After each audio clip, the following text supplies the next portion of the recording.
That face when nothing you do will make Disney Star Wars leave you alone. Hey, Miss Fisher, got any leftover footage? Huh? Huh?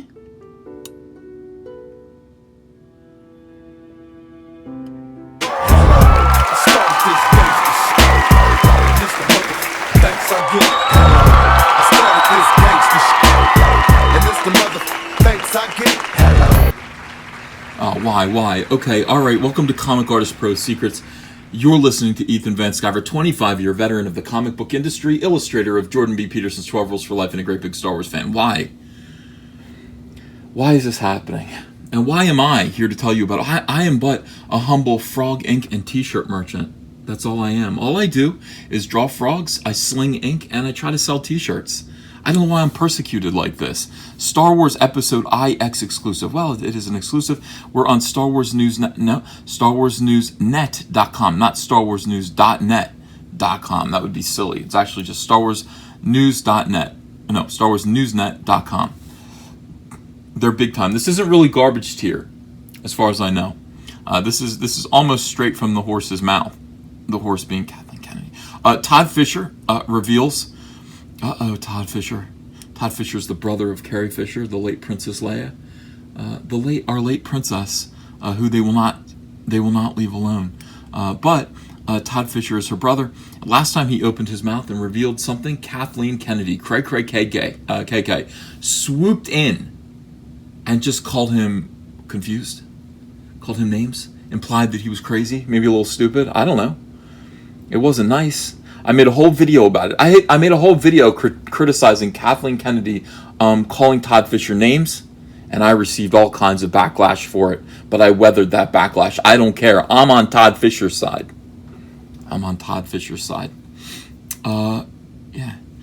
He reveals that J.J. Abrams, who is directing Episode 9 right now, will also incorporate unused footage. Meaning he will grab some nugget of footage and just smear other scenes around it to try to make it look like it was intentionally written that way. He will incorporate unused footage of Carrie Fisher from The Last Jedi to bring back Leia. So now originally we were under the delusion that they were only going to use footage from Episode 7. Which was J.J. Abrams' movie. They were going to take...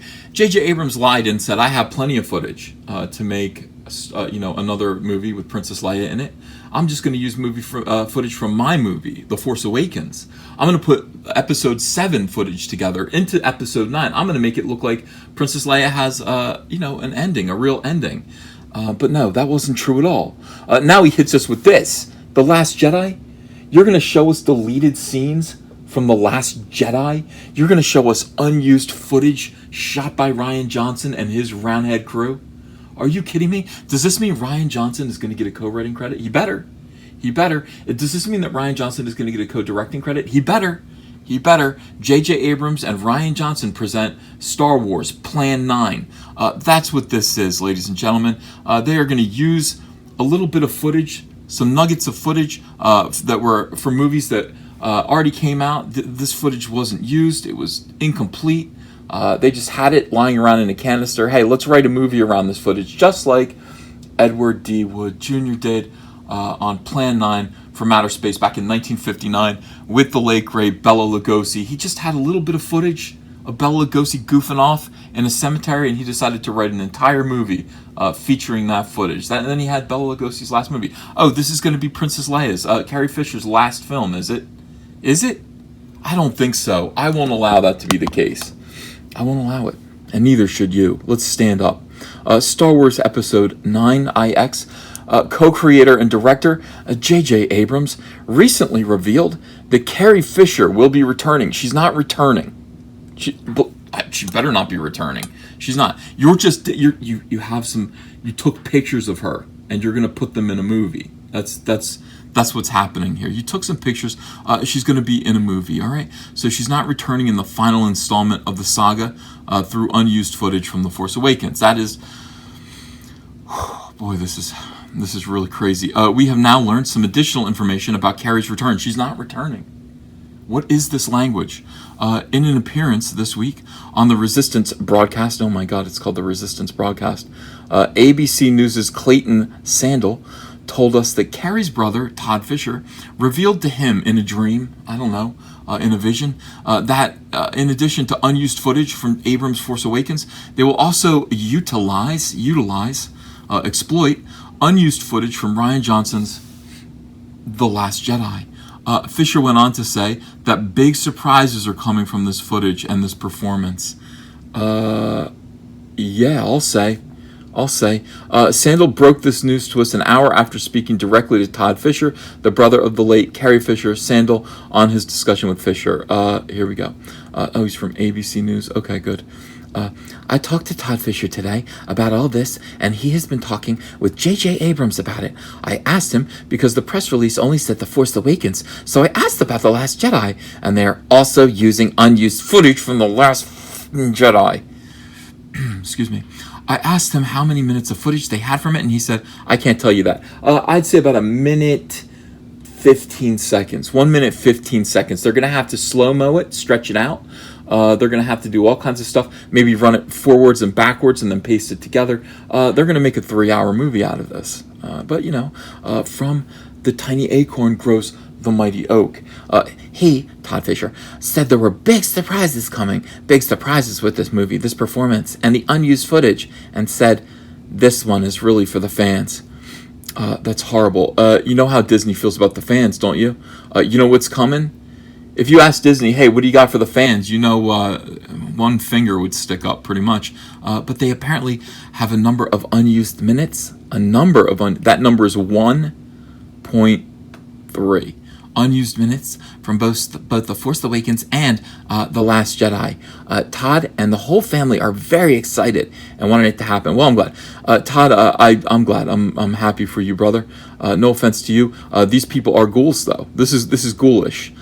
Big surprises with the unused footage is a surprise in itself, as it wipes away the idea of them simply using something to give Leia a proper send-off. No, it doesn't. It's a lie. I promise you, there is no footage of anything ending with Princess Leia. Not at all. Unless they're going to dub new dialogue into her mouth. That would be funny. They should actually, her mouth will be off sync. They should have somebody kind of dubbing in dialogue. That would be new dialogue. Better dialogue. My God, take the Rian Johnson dialogue out of her mouth. That would be... this might be fun.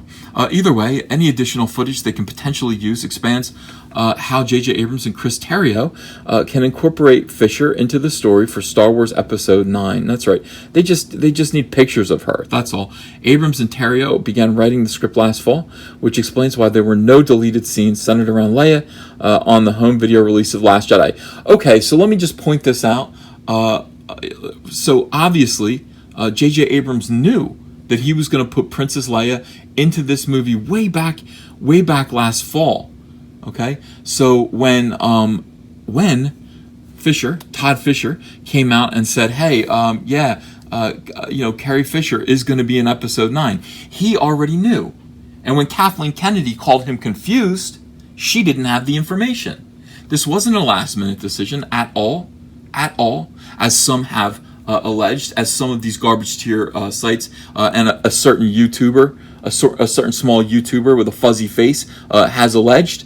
No, they knew it all along. J.J. Abrams had the plan to use this footage. He did write the movie way back in fall based around this footage, according to this article. So he knew, Todd Fisher knew. Who didn't know? Kathleen Kennedy. Why didn't Kathleen Kennedy know what was going on? Why? And then why, when Todd Fisher came forward excitedly about this tribute to his sister, which is going to be a disaster. I'm sorry, Mr. Fisher. It's not going to be great. Why did Kathleen Kennedy call him names? Why? All right, so the timeline has now been straightened out. Context has officially been established, Mundane Matt. The plan had to have been in place since they began shaping the story for the final installment, working with Johnson in learning what footage was left on the cutting room floor that they could then pick up and use for Episode 9. Correct. timeline established. Thank you so much. This article is invaluable. That brings us back to J.J. Abrams' tweet announcing the start of filming for Episode 9. In addition to acknowledging it was bittersweet to start the next chapter without Carrie, Abrams expressed he was, quote, grateful for Rian Johnson. What the hell? It's grateful for Rian Johnson.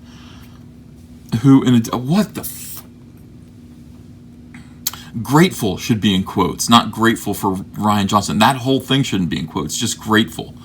I'm really grateful for you, Rian Johnson, who in addition to writing and directing the middle installment, which destroyed the first installment, which could just have easily have explained the gratitude from Abrams, who had executive produced and publicly embraced The Last Jedi. That's what they do. I mean, that's what there has to be some act of kind of forgiveness, public apology, forgiveness. So he did. He said, "Oh yeah, The Last Jedi is great." No, that's not. That is not at all what we know to be the truth. Not at all. Simon Pegg, J.J. Abrams' friend, came forward and said, implied that J.J. Abrams was outraged by what Rian Johnson had done to the story of Rey's parentage. That he didn't agree. He didn't agree with it. He didn't agree. And Rian Johnson didn't have to follow any set rules. He didn't have to follow any story guidelines. This was just a game of kind of Chinese whispers. Rian Johnson just kind of did whatever the hell he wanted to do with it and ran with it. And now J.J. Abrams has to pick up the pieces, literally pick up the pieces off the floor, the cutting room floor, and put together a decent movie. So he would have clearly had a hand in providing unused footage from his chapter in the saga. It's that moment when, you're sitting with someone you don't like very much and neither of you have anything much to say. That's sad. And speaking with Inverse, big mistake. Never speak to Inverse. This is garbage tier of an enormous scale. Inverse.com, the worst garbage tier, the stupidest sci-fi pop culture website on the internet. And I say that fully aware of all of the other ones. They are the dumbest. And speaking with Inverse last December, Rian Johnson spoke on scenes of Carrie that didn't make it into the final cut of The Last Jedi, as well as discussions he had with J.J. Abrams about the potential for using that material in Episode 9. I will say this, thank goodness that John Boyega didn't die. Thank God Finn didn't die, because, actually, you know what? If Finn had died, if John Boyega had died, there would be plenty of footage left over from The Last Jedi to put into Episode IX. Why? Plenty of footage, because Rian Johnson cut it all out. All of John Boyega's performance ended up on the cutting room floor. Is that it? Is there more? That's it. The article just ends abruptly with a white space here, a white space. Now look, this is absurd. Those of you who aren't aware of what I refer to when I call this Star Wars Plan 9, Plan 9 from Outer Space, widely considered to be the worst film ever made, was made by a director named Ed Wood Jr., who was able to secure funding for a sci-fi film, which he eventually called Plan 9 from Outer Space. It was originally called Grave Robbers from Outer Space, because he had befriended a heroin-addicted, down-and-out former Universal horror star named Bela Lugosi, who was down on his luck and willing to pretty much do anything to pay his rent. Ed Wood put him in a couple of movies, and Ed Wood was able to pay him to just shoot a few scenes of him running around in a cemetery dressed like Dracula, a couple scenes of him coming out of his house smelling some roses.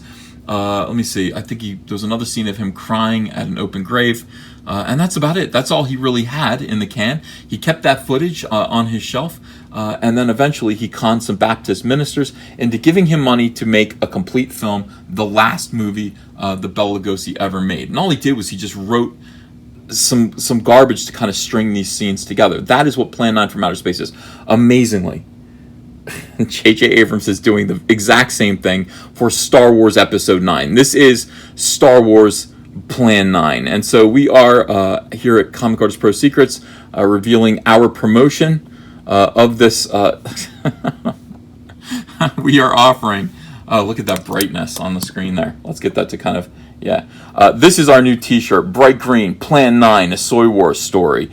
This is a substantially awesome shirt from Crypto Fashion. Those of you who have purchased a shirt from Crypto Fashion will attest. Their shirts are of the highest quality. I mean, they're really wonderful t-shirts.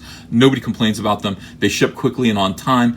They are of Calvin Klein quality. I mean, really exquisite t-shirts, not just the cheap kind of stuff that you get. No, these are really, really good high fashion t-shirts. We insist upon it. They're long. So look at the length of the shirt. It is kind of long. Sizes come in small to, I know, 5XL. You know, can you see that? Let me see. 5XL. Yeah, you can get it in men's. You can get it in women's, ladies, and you know, in various different cuts. And yeah, it's great. Let's start promoting this idea right now. I mean, this is Plan 9. I can't see how this movie's going to work. I really can't see how it's going to work. But in any case, this is an exquisite new t-shirt from Comic Artist Pro Secrets. I hope you do pick one up and enjoy it. And while you're there on the website, I'm going to put the link in the description. Feel free to pick up Solo, a Soy War story. This is the most popular Star Wars parody shirt probably of all time. I mean, this shirt, everyone is wearing this shirt. Everyone, even that Star Wars girl wore it to Disney World the other day and took a bunch of pictures. I appreciate that. Fandom Menace t-shirt. If you are a disaffected fan of this big, gigantic, fantasy franchise that we all like talking about, you are a member of the Fandom Menace. You want to pick that up. There's the Cyberfrog t-shirt. Go get Daddy's belt. And what else do we have? Oh my gosh, we got the Salamandroid and Cyberfrog poster here. Tico t-shirts still available for a limited time. Fandom Menace baseball cap. These are amazing. I love this shirt right here. And I think this is the last one. This better not be porn. All right, complete with the Laughing Man Comic Artist Pro Secrets logo. If you are a fan of this channel and you want to support this channel, why not buy a t-shirt? Link is below in the description. Let's support Crypto Fashion. They're a great company that's actually hiring people. When you guys buy t-shirts from them, they are adding jobs. They're hiring people. It's amazing, and we are doing it. This community is doing it. Love you guys. Thanks so much for your support, and I will see you for a live stream later on. Bye-bye. Hey, want to follow me on Twitter? Okay, cool. I'm at Ethan Van Sciver. Talk to you there. If you enjoyed this video and want to become part of this community, subscribe to this channel by clicking the Laughing Man face logo right on your screen. Ring the bell for notifications as well. You'll never miss a live chat. And stay tuned, another video by Comic Artist Pro Secrets is coming right up.